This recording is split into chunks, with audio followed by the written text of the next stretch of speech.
bermuatan gas LPG 3 kg menabrak dua mobil di Pangandaran, Jawa Barat dan menewaskan sang sopir truk. Diduga ia mengalami kelelahan hingga mengantuk. Kecelakaan ini juga mengakibatkan 5 orang lainnya terluka dan dievakuasi ke rumah sakit. Kecelakaan mengakibatkan arus lalu lintas menuju jalur wisata Pangandaran tersendat.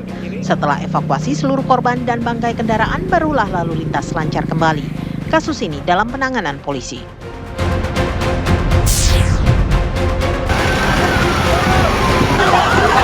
Api menghanguskan 2 rumah di permukiman padat penduduk Jalan Hasan Basri, Temindung Permai, Samarinda, Kalimantan Timur. Kepanikan membuat warga berbuat semaunya dengan merebut selang petugas damkar. Petugas dan relawan bersama warga lain menghentikan perbuatan warga tersebut sehingga operasi pemadaman kembali berlanjut.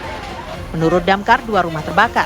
Pemadaman dilakukan dengan melibatkan sebuah mobil Branwir dan 4 sepeda motor damkar. Diduga kebakaran dipicu korsleting listrik.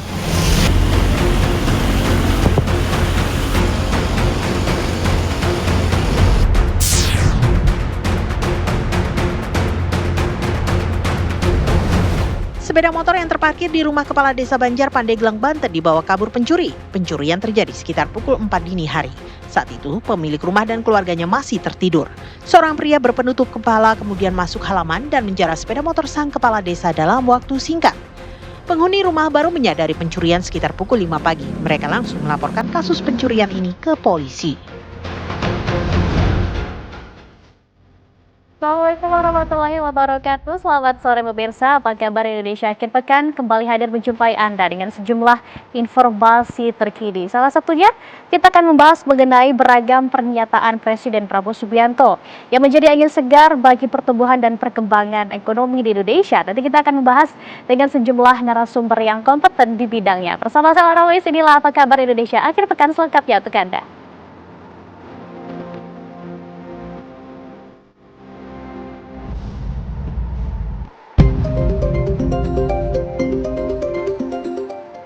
Sebelum itu kita awali informasi pertama pemirsa. Arus lalu lintas libur panjang Hari Kemerdekaan Republik Indonesia mulai terlihat di Tol Jakarta Cikampek.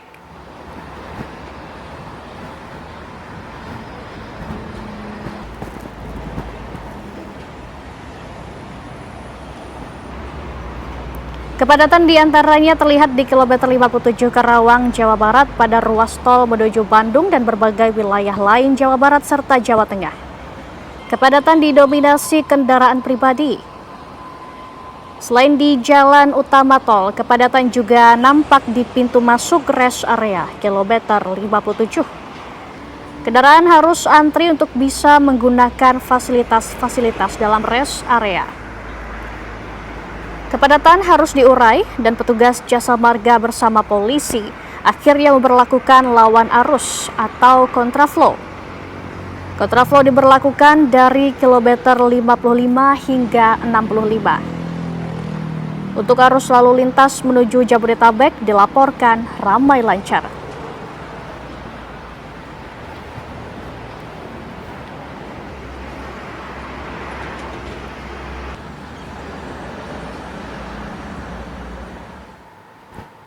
TNI Angkatan Udara membatangkan persiapan atraksi udara Flypass peringatan HUT ke-81 Kemerdekaan Republik Indonesia. 81 pesawat dari berbagai jenis dan matra akan dilibatkan dalam Flypass pada 17 Agustus hari Senin depan. Jumlah pesawat tersebut disesuaikan dengan HUT ke-81 Kemerdekaan Republik Indonesia. Pesawat akan terbang dalam berbagai formasi, antara lain formasi 81 pesawat, formasi A400 dengan Rafale, T50 Golden Eagle, hingga High Speed Pass gabungan 17 pesawat.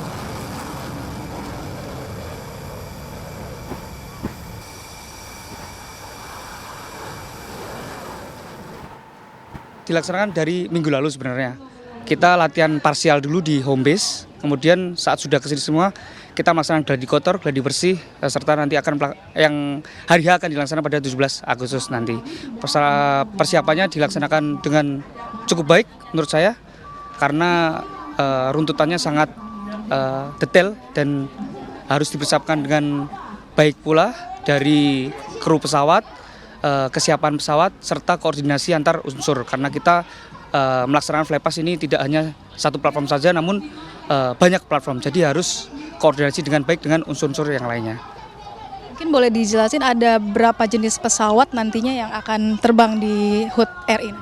Ada banyak pesawat, dari pesawat helikopter, kemudian pesawat transport, kemudian pesawat fighter. Untuk pesawat helikopter ada beberapa pesawat seperti Karakal, kemudian ada dukungan dari pesawat TNI AL maupun TNI AD. Kemudian selain itu untuk transportnya yaitu ada 400 termasuk pesawat yang baru yang dimiliki oleh TNI AU, serta untuk pesawat fighternya yaitu ada pesawat Rafale, kemudian pesawat Hawk 100-200, pesawat T-50 Golden Eagle, kemudian pesawat F-16 dan pesawat Sukhoi. Total semua aset pesawat ini adalah 81 pesawat sesuai dengan hari ulang tahun kita yaitu ke-80. Kita ke kabar lain, pemirsa. Aksi kejam seorang ayah di Purwakarta, Jawa Barat yang tega menganiaya anak kandungnya sendiri viral di media sosial. Video penyiksaan direkam oleh ibu korban saat video call antara pelaku bersama istrinya yang bekerja sebagai TKW di Arab Saudi. Menanggapi video tersebut, Satreskrim Polres Purwakarta bergerak cepat dengan mengamankan pelaku di kediamannya. Dalam video yang viral di media sosial memperlihatkan anak kecil perempuan tengah alami perundungan oleh ayahnya sendiri. Ia diseret, dibanting hingga meminta ampun. Dalam video itu terdengar suara seseorang yang diduga ayahnya membentak anak dan membentak ibunya. Ia juga menantang dilaporkan ke pihak kepolisian. Berdasarkan keterangan Ketua RT setempat, aksi bejat tersebut sengaja dilakukan pelaku sebagai bentuk ancaman kepada istrinya dengan tujuan agar segera mengirimkan uang hasil bekerja di luar negeri. Tak butuh waktu lama, jajaran Polres Purwakarta melalui Unit 5 Pelayanan Perempuan dan Anak atau PPA Satreskrim langsung menangkap pelaku di kediamannya. Pelaku kini harus mempertanggungjawabkan perbuatannya atas dugaan tindak pidana KDRT dan kekerasan terhadap anak di bawah umur.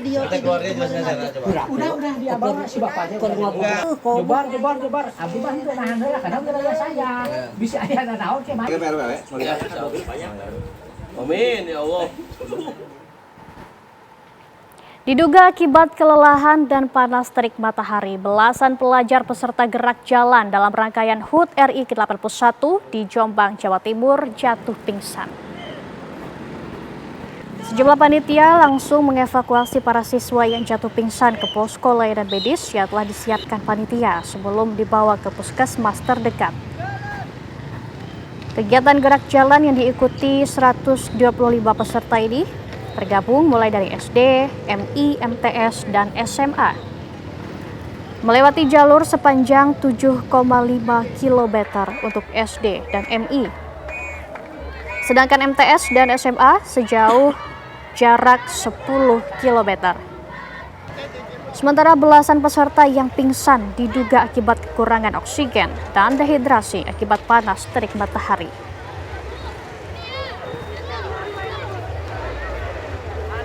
Dan satu lagi Dan.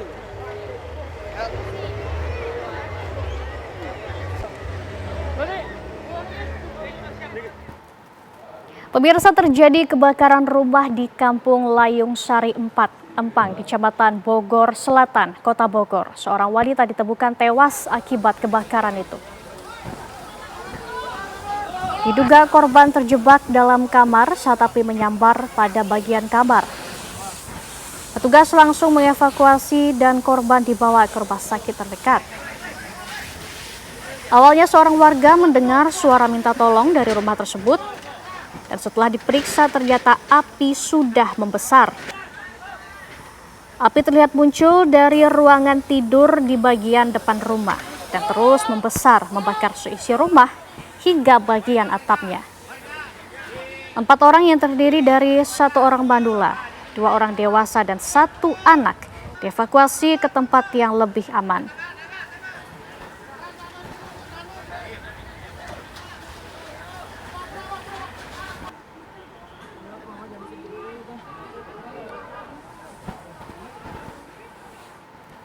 Aksi penyerangan geng motor dengan menggunakan busur panah menyasar warga hingga rumah sakit di Kota Makassar, Sulawesi Selatan.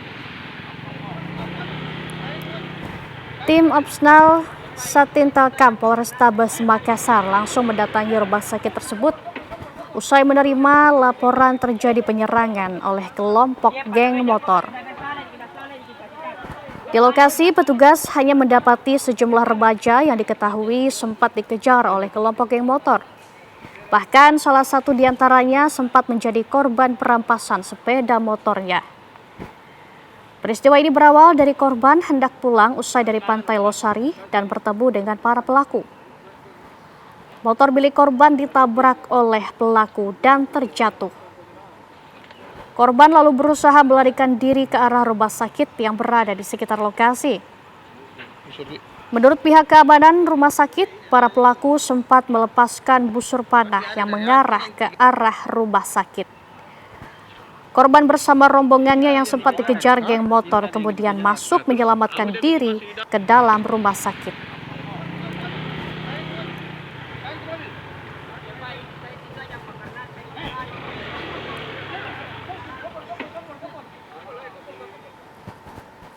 Lembaga Pemasyarakatan Lapas Kelas 2B Ngawi, Jawa Timur terbakar pada Jumat sore.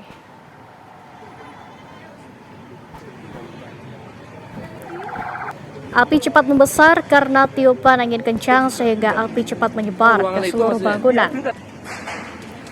Dua bangunan gudang alat musik dan aula yang berada di dalam lapas sisi timur ludes terbakar.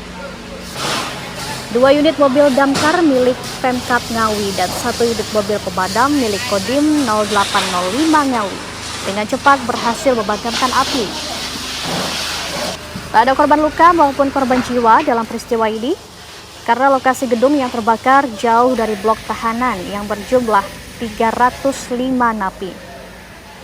Meski ada dugaan sumber api berasal dari pembakaran sampah, namun polisi masih melakukan olah TKP guna mencari penyebab pasti kebakaran.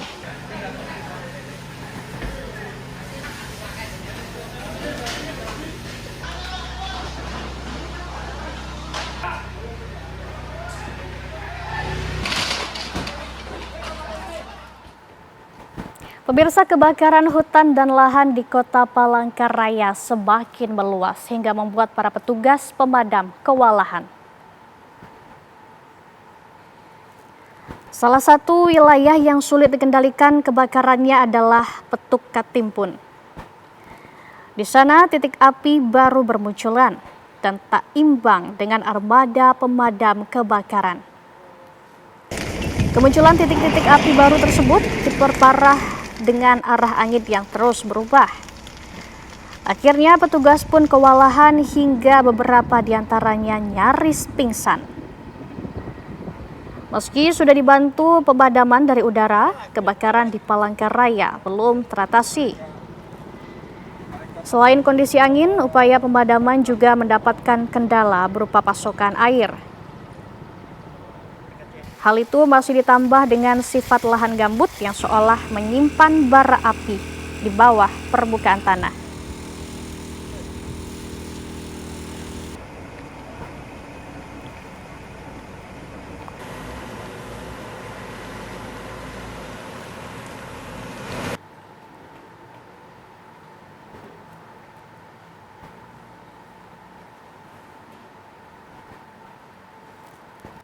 Pemirsa, terima kasih Anda masih bersama kami di Apa Kabar Indonesia Akhir Pekan.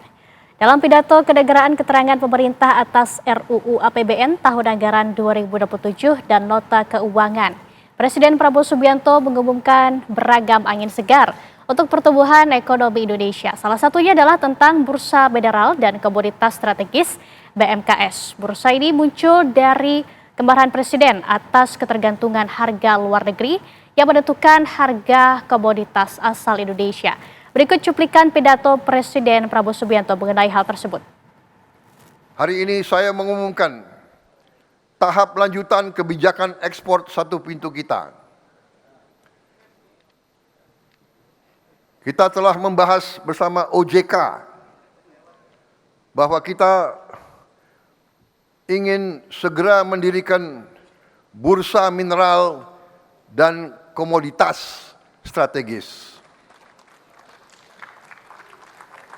Selama puluhan tahun, Indonesia menjadi salah satu produsen terbesar untuk komoditas-komoditas penting dunia. Kelapa sawit, nikel, timah, batu bara, emas, kopi, karet, dan berapa belas komoditas lainnya. Tetapi terlalu sering harga kekayaan kita yang keluar dari bumi dan keringat rakyat Indonesia justru harganya ditentukan di luar negeri, di negara lain, di bursa komoditas negara lain. Mereka yang tidak punya komoditas ini, masa mereka menentukan berapa harga komoditas itu? Ini tidak masuk akal. Presiden Prabowo Subianto juga memperkenalkan Pusat Finansial Internasional Indonesia (PFII). PFII menjadi yurisdiksi finansial khusus berstandar global.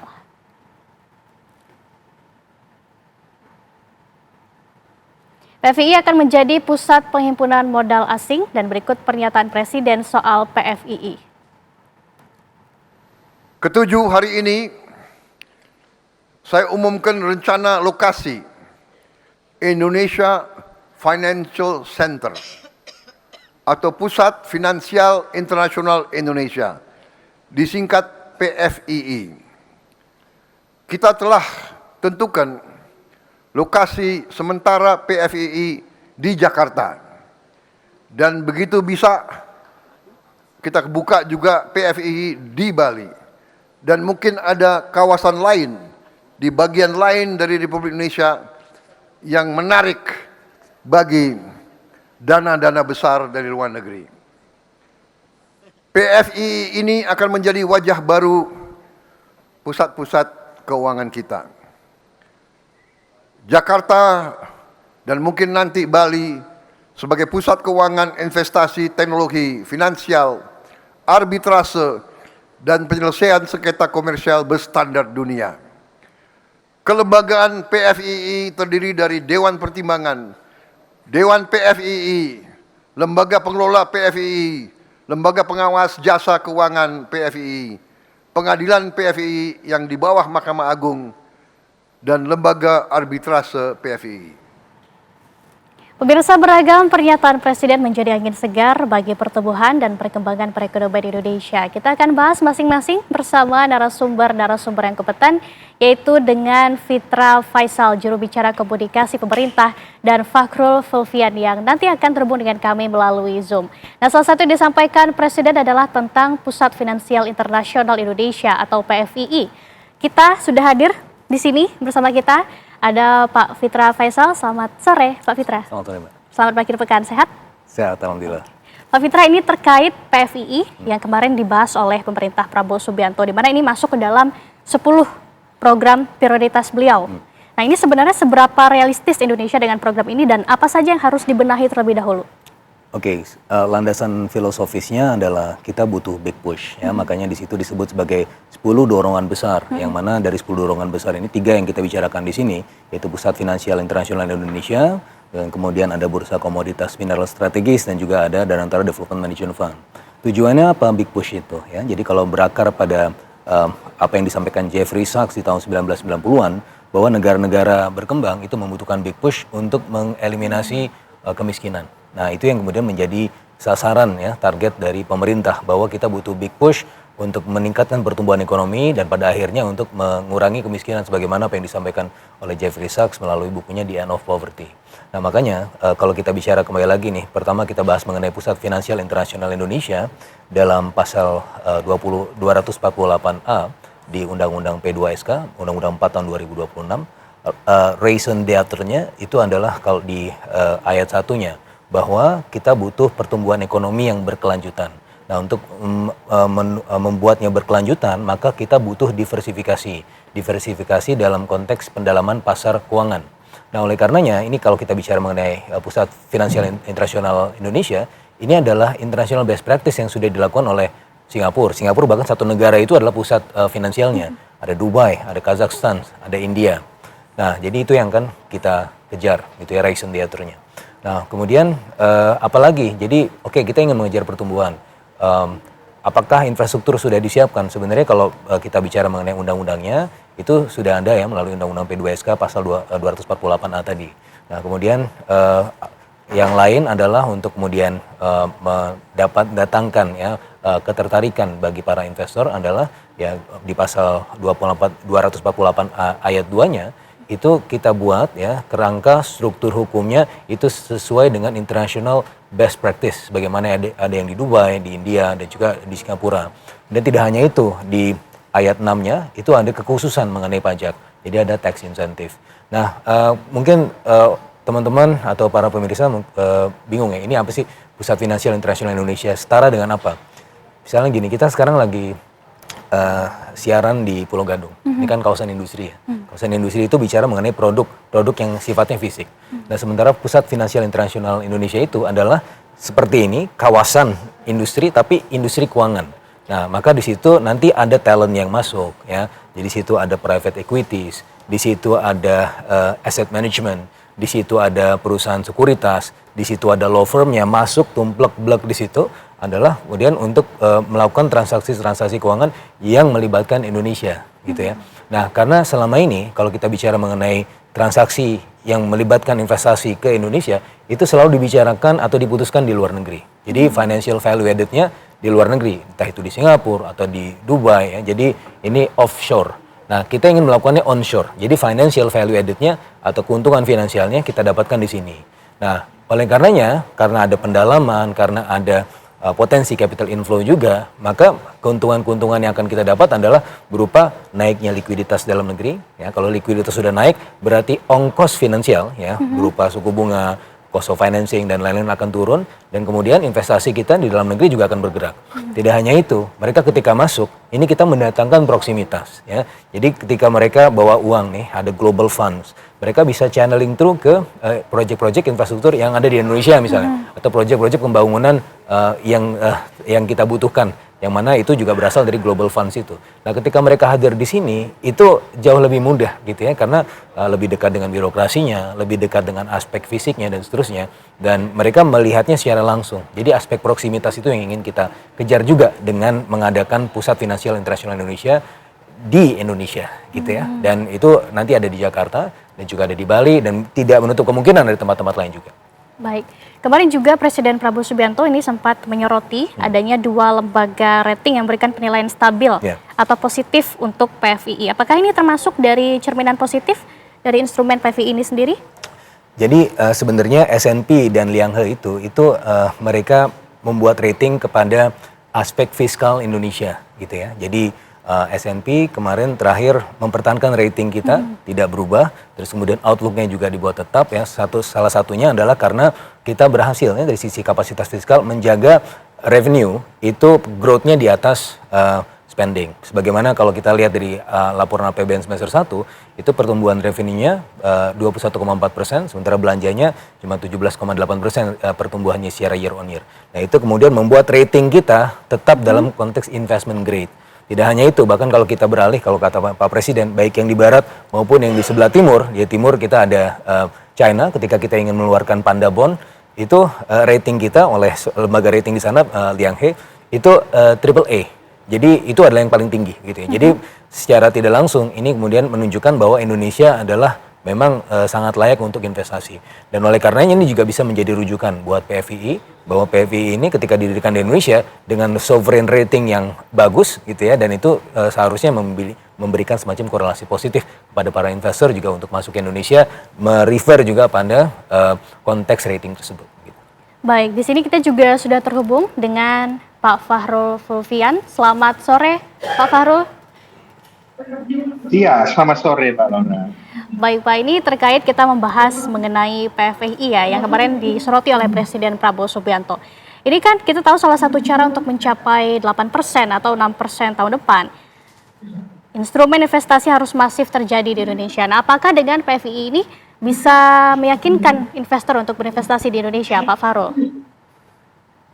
Iya, makasih Mbak. Terkait dengan PFII, ini pada dasarnya adalah sebuah keharusan karena tren global itu sebenarnya mulai bergeser ya. Saat ini bukan hanya persaingan untuk mendatangkan industri, tapi juga terkait dengan persaingan untuk mendatangkan modal. Yang mana memang isunya belakangan ini tidak hanya untuk di Indonesia ya, tapi di berbagai negara juga seperti Korea ataupun Jepang, bahwa bagaimana mempertahankan dolar untuk tetap berada di dalam negeri itu menjadi hal yang sangat penting. Disinilah PFII itu menjadi suatu hal yang sangat relevan. Karena nantinya tentunya kita harus membutuhkan beberapa instrumen hukum tertentu ya yang berbeda. Kalau untuk PFII ini sepertinya nanti akan lebih banyak menggunakan common law ya dibandingkan hukum kita yang basisnya adalah civil law. Ini nanti akan menjadi pembeda sehingga kebutuhan investasi itu yang lumayan besar. Yang saya tidak salah itu ada lebih dari 10.000 triliun kebutuhan dalam 5 tahun ke depan itu bisa kita dapatkan via PFII ini. Tapi untuk berhasil memang saran saya ada dua hal. Yang pertama kita harus klik dengan common practice dari sektor keuangan tertentu ya. Kita harus cocokkan saja, bikin buat yang tidak terlalu berbeda dengan Dubai regulasinya sehingga ada familiarity di antara para pemain sistem keuangan global. Dan itu yang pertama, ada familiarity. Yang kedua adalah pemerintah harus mendatangkan anchor investor. Ini sangat hal yang paling penting. Karena seringkali ada niat baik, tapi itu sangat dibutuhkan apakah sudah ada first mover advantages-nya. Jadinya di sini hal yang paling kita tunggu selain regulasi, itu adalah tentang siapa saja anchor yang ada di PFII ini nanti. Siapa anchor perbankannya, perusahaan lawyernya siapa, perusahaan sekuritasnya siapa, wealth manajernya siapa, lalu juga hukumnya dan lain-lain itu bagaimana, ini sangat dibutuhkan. Karena walau bagaimanapun kita harus aware bahwa kapital yang satu ya, kapital yang kredibel akan mengattract kapital lainnya. Ini fase yang paling penting, jadinya ini kalau kita lihat dalam setahun, 2 tahun ke depan kita akan sangat memperhatikan bagaimana eksekusinya. Kalau dalam 1-2 tahun ke depan ini berhasil kita mendatangkan anchor-anchor tadi dan sistem hukumnya itu clear, saya rasa harus bisa optimis melihat adanya PFII. Baik, dalam artian berarti Anda optimis. Nah, dengan paket-paket ditawarkan oleh Presiden Prabowo Subianto ini, apakah Indonesia bisa bersaing secara kompetitif dengan negara-negara lain seperti Singapura misalnya? Saya lihat di sini ini menjadi sebuah credibility game ya. Karena kan bagaimanapun terkait dengan ini Indonesia akan menjadi pemain baru. Yang mana ya PR kita itu adalah itu yang saya ceritakan tadi, membuat segala hal itu yang familiar. Kalau seandainya kita bisa membuat regulasi yang familiar dengan regulasi yang ada di Dubai ataupun ada di Singapura, itu bisa membuat attractiveness di Indonesia ini membaik. Kenapa harus dilakukan sekarang, Mbak? Kenapa kita optimis? Karena memang isu yang sedang muncul di dunia pada saat ini itu adalah resiko dari geopolitik. Yang mana Indonesia merupakan sebuah negara dengan politik luar negeri bebas aktif itu harusnya bisa mendapatkan sebuah posisi yang unik ya. Jadinya mungkin tidak seluruh dari dana global itu harus ada di Dubai, harus ada di Singapura. Mungkin kalau ada berbagai goncangan geopolitik, diversifikasi ke Indonesia bisa menjadi sebuah pilihan. Di sini saya lihat semuanya akan sangat tergantung dari bagaimana eksekusi yang dilakukan pemerintah. Saya di sini akan cenderung lebih melihat wait and see. Kita harus optimis, tapi tetap harus melihat bagaimana ini berjalan. Baik, kemudian Pak Fahrul dan juga Pak Fitra, ada satu lagi yang dibahas oleh Presiden Prabowo Subianto kemarin, itu mengenai Danantara Development Management Fund. Dan kita nanti akan membahasnya usai jeda. Pemirsa tetaplah bersama kami di Apa Kabar Indonesia Akhir Pekan. Pemirsa, tak cuma bursa mineral dan komoditas strategis, Presiden juga mengumumkan Danantara Development Management Fund atau DDMF. Berikut pernyataan selengkapnya Presiden di gedung DPR MPR kemarin. Ya, hari ini saya ingin masyarakat mengenal Danantara Development Management Fund atau DDMF. Danantara adalah dana kedaulatan kita. Danantara harus menjadi instrumen pembangun kapasitas bangsa untuk puluhan tahun mendatang. DDMF adalah instrumen yang menyiapkan, mengembangkan dan membiayai proyek strategis jangka panjang yang penting bagi Indonesia tapi belum dapat kita biayai dengan investasi komersial jangka pendek. Dan juga kita hindari harus dibiayai oleh APBN. Melalui DDMF, dana kedaulatan Indonesia akan ditanamkan secara disiplin dan profesional. Sebagai contoh, pada proyek mobil nasional, kita rencanakan mobil nasional kita produksi secara massal di akhir tahun 2028. Pemirsa, Danantara Development Management Fund atau DDMF dan Bursa Mineral dan Komoditas Strategis akan berjalan berdampingan. Nah, kita akan bahas terlebih dahulu, yaitu DDMF masih bersama kami. Ada Pak Fahrul Fulvian dan juga Mas Fitra Faisal yang masih di studio. Kita ke Pak Fakhrul terlebih dahulu. Pak Fakhrul, ini apa yang menjadi pembeda antara DDMF dengan fungsi Danantara yang sudah kita kenal saat ini? Apakah ada masalah pembiayaan yang ingin diselesaikan terlebih dahulu?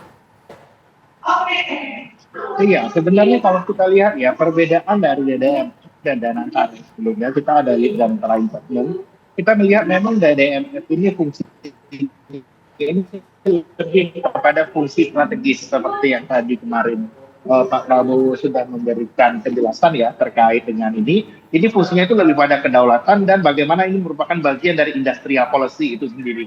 Bahwa kita ada berkeinginan untuk mendirikan industri otomotif nasional, baik itu mobil ataupun motor. Ini kita lihat dilakukan via DDMF. Jadi proyek-proyek yang bergerakan daripada DDMF ini kemungkinan ini adalah untuk proyek yang bersifatnya strategis yang mana tidak selalu berhubungan dengan keuntungan. Nah, di sini mungkin triknya ini ya, kita paling membutuhkan itu bagaimana transparansi dari DDMF dan juga ukuran-ukuran tertentu ya yang kita lihat di publik. Misalnya sudah diumumkan akan ada pengumuman terkait dengan mobil nasional yang akan mulai berjalan 2028. Di sini kita semua akan melihat bagaimana transparansi dan bagaimana rencananya. Dan apakah ini akan menjadi kompetitif, apakah ini hanya untuk satu atau segmen otomotif saja, ini sangat dibutuhkan kejelasannya. Karena seperti yang kemarin disebut oleh Presiden, ini adalah terkait untuk kedaulatan.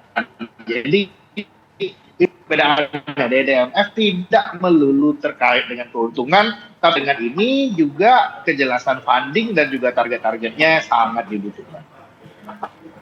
Baik, Pak Fakhrul, kemudian Presiden juga mengatakan DDMF ini akan menjadi instrumen untuk proyek penting bagi kepentingan perekonomian negara Indonesia khususnya, terutama yang belum bankable secara komersial, Pak Fakhrul. Nah, bagaimana DDMF ini dapat menentukan proyek mana yang layak dibiayai dan mana yang mungkin harus ditolak?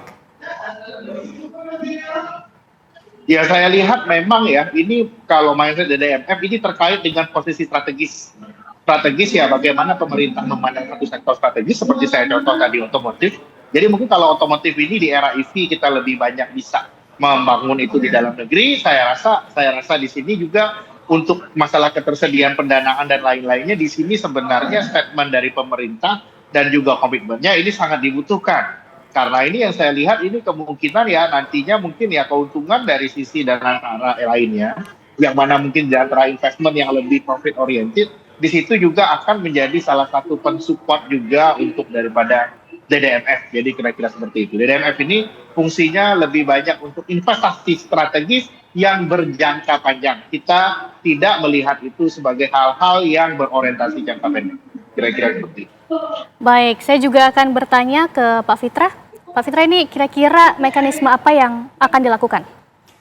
Ya, jadi kembali lagi ke filosofisnya, yaitu Danantara itu sendiri daya itu adalah kekuatan, anagata ya, untuk masa depan. Ya. Jadi kita bicara mengenai bagaimana menggunakan instrumen-instrumen dalam negeri, kekuatan-kekuatan finansial dalam negeri untuk mendorong pembangunan ekonomi.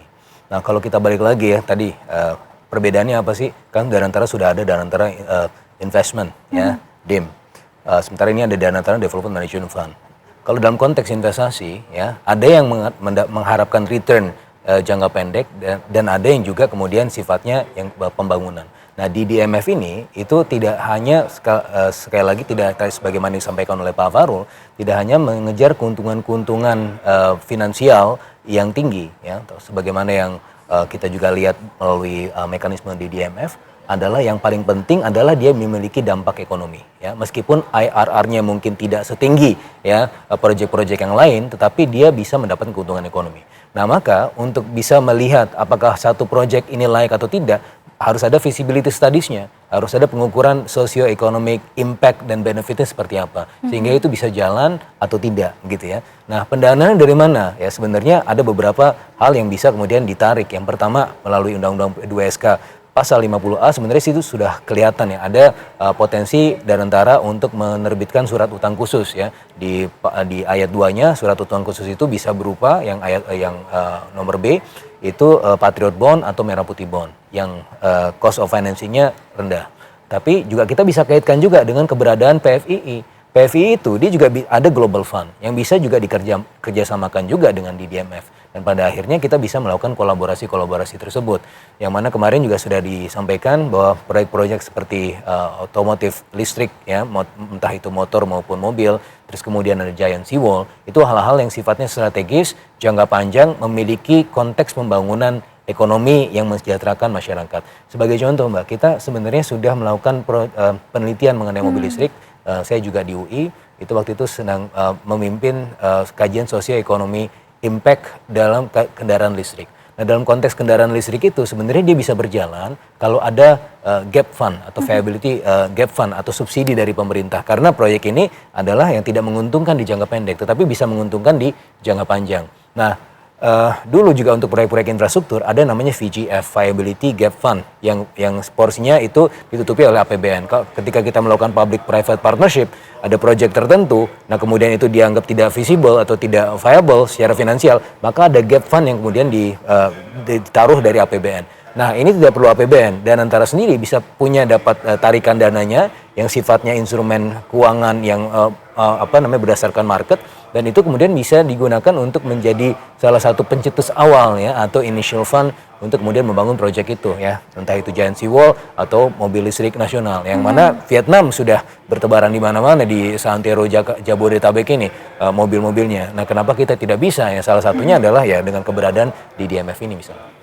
Baik, kemudian selain dua instrumen tadi yang sudah kita bahas, PFII dan juga di DMF, Presiden Prabowo Subianto juga menyoroti satu topik lainnya, yaitu mengenai bursa mineral dan komoditas strategis.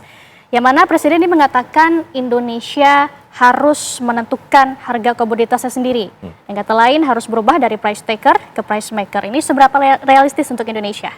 Sangat realistis ya, karena selama ini kalau kita berkaca pada model-model internasional, entah itu di London, atau kemudian ada di Rotterdam, kemudian ada di Malaysia, mereka bisa melakukan itu karena mereka punya bursanya. Yang kita miliki sekarang apa sih? Mungkin Bapepti. Bapepti itu bukan bursa, tapi itu regulator. Nah, makanya kita mengadakan bursa tersendiri ya, yang bursa mineral komoditas strategis yang sudah ada di juga Undang-Undang P2SK ya, pasal 132A. Nah, jadi dan ini sangat berkaitan dengan PTDSI. PTDSI ini kan membutuhkan price reference. Mereka oversight aktivitas ekspor impor, mengurangi misinvoicing dan transfer pricing, tetapi untuk kemudian punya patokan harga yang berdasarkan mekanisme pasar yang adil, itu kita belum punya. Nah, salah satunya adalah ketika bursa mineral komoditas strategis ini muncul ya, ini bisa kemudian menjadi patokan harga tersebut ya. Di sini ada beberapa potensi mineral yang dan juga komoditas strategis yang ada di sana. Yang sudah ada di PTDSI adalah CPO, batu bara dan ferronikel. Tidak menutup kemungkinan nanti ada tembaga, ada bauksit dan ada timah gitu ya. Dan itu adalah hal-hal yang seharusnya bisa kita punya price reference di dalam negeri gitu ya, sehingga pada akhirnya bisa menghasilkan keuntungan-keuntungan yang juga signifikan di dalam negeri. Nah, kemarin saja dalam 2,5 bulan terakhir Pak Prabowo juga sudah menyampaikan di pidatonya, dalam 2,5 bulan terakhir PTDSI sudah mampu menutup price gap tersebut, ada misinvoicing yang tertutup, sehingga pada akhirnya apa? Sudah ada 5 billion US dollar cuma dalam 2,5 bulan. Nah, makanya ini apalagi kalau kita sudah punya referensi harga yang sifatnya tadi bursa, dan ini tadi kalau kita kolaborasikan dengan seluruh ekosistem tadi, ada PFII, DDMF dan juga bursa ini adalah big push yang disampaikan oleh Jeffrey Sachs yang tujuan akhirnya adalah pertumbuhan ekonomi sustainable dan juga mengurangi angka kemiskinan begitu. Baik, Pak Fitra, Anda sangat optimis berarti ya? Ya. Saya juga akan bertanya kalau begitu ke Pak Fahrul. Ini Bursa Mineral dan Komoditas Strategis atau BMKS ini ditargetkan beroperasi 1 Januari 2027 mendatang. Apa saja yang harus diselesaikan sebelum target waktu tersebut? Iya, kalau kita lihat ya hal-hal yang harus diselesaikan, yang pertama itu terkait dengan infrastruktur dari bursa itu sendiri. Kalau kita lihat ya, kita biasanya kalau sebuah bursa itu biasanya ada custody yang mana memastikan bahwa dan mencatat dari seluruh transaksi di bursa ini, apakah ada custody-nya. Lalu juga biasanya kita butuh lembaga clearing. Nah, ini juga perlu diceritakan, ditegaskan oleh pemerintah, ini kira-kira lembaga clearingnya seperti apa, dan juga bagaimana mekanisme dari penjual dan pembeli melaksanakan di bursa itu. Saya rasa sebelum akhir tahun ini harus bisa dikomunikasikan, dan saran saya ya memang kalau untuk lebih cepatnya kita cukup mencontoh dari banyak bursa mineral, bursa komoditas yang sudah berhasil. Contohnya ada LME di London dan juga ada Chicago Mercantile Exchange. Saya rasa itu adalah tahap yang paling dibutuhkan. Jadinya memang untuk berbagai macam pemain komoditas kita harus memberikan familiarity.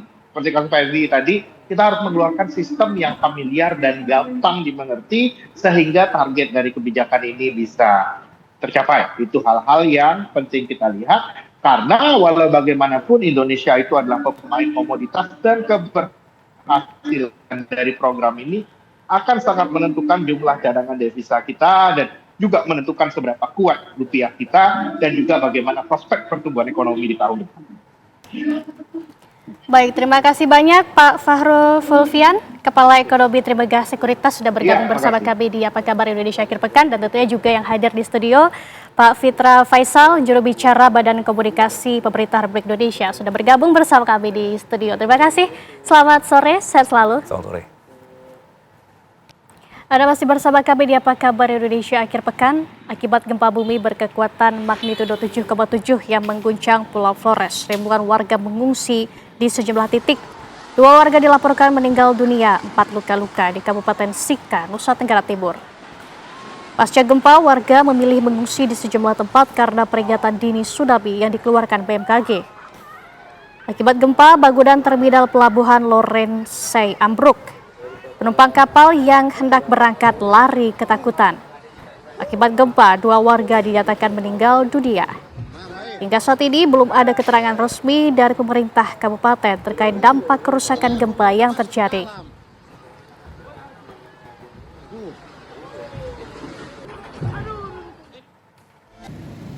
Masih bersama kami di Apa Kabar Indonesia Akhir Pekan, pemirsa. Pameran foto bertema kemerdekaan RI digelar di ruang terbuka di kawasan titik 0 km Yogyakarta. Pameran fotografi bertajuk Merdeka, merayakan kemerdekaan, merawat kebersamaan. Ada 68 foto yang dipamerkan di sini. Yang menjadi favorit pengunjung adalah foto-foto Presiden RI dari masa ke masa, termasuk foto Presiden pertama Soekarno yang masih dalam format hitam putih. Foto-foto ini adalah karya fotografer dari seluruh penjuru Indonesia tanpa batasan formal.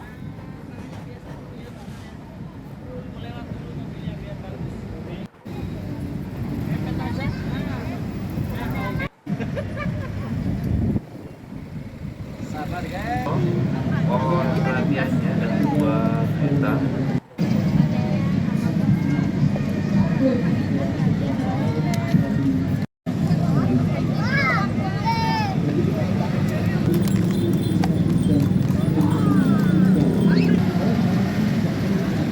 Pemirsa, informasi tersebut sekaligus mengakhiri jumpa kita pada sore ini. Selain ini Anda akan menyaksikan Kabar Petang bersama Nadila Saleh dan Aditya Nugroho.